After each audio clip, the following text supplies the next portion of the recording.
SpaceCat is an input device for 6 degrees of freedom, similar to conventional 3D mice, for which 3D connection has long dominated the market. Like with conventional 3D mice, you can navigate in the scene using velocity control, that is, the camera speed is proportional to the handle deflection.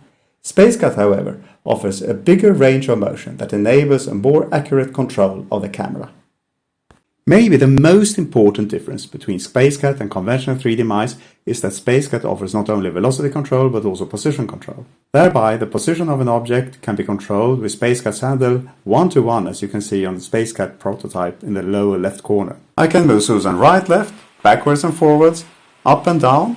Further, I can also simultaneously control the 3 rotational degrees of freedom: roll, yaw, and pitch.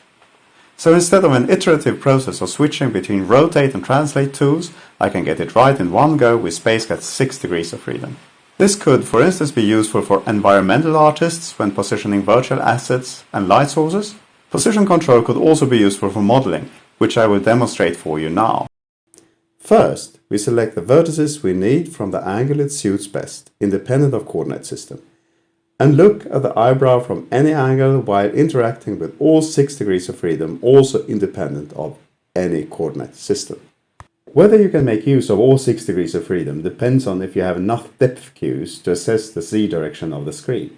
As you saw in the eyebrow example, we could with SpaceCat quickly set the view from the angle giving the best lighting, thereby improving interaction precision and speed. When manipulating Susan's cheek, we also get quite good depth cues, allowing us to interact with all 6 degrees of freedom at once. Next, we'll look into posing with SpaceCat. Similar to modeling, this is also best done with an object in hand metaphor and position control, because we want to take objects such as the feet or the hips, like they were in our hands, and change their position and orientation.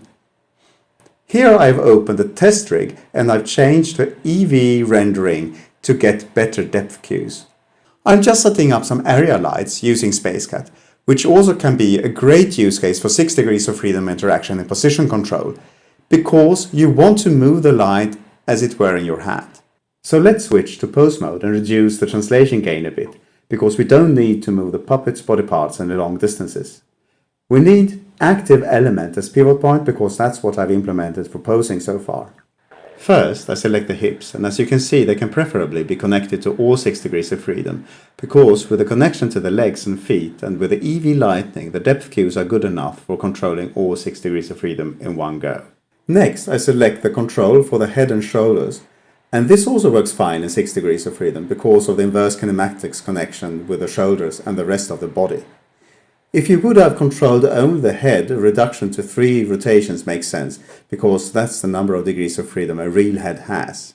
Thank you very much for watching this video, in which I first demonstrated navigation in the scene with the camera and hand metaphor using velocity control. Then I showed modeling and posing with an object in hand metaphor using position control. If SpaceCat's unique properties caught your interest, please check out further information about SpaceCat on my homepage.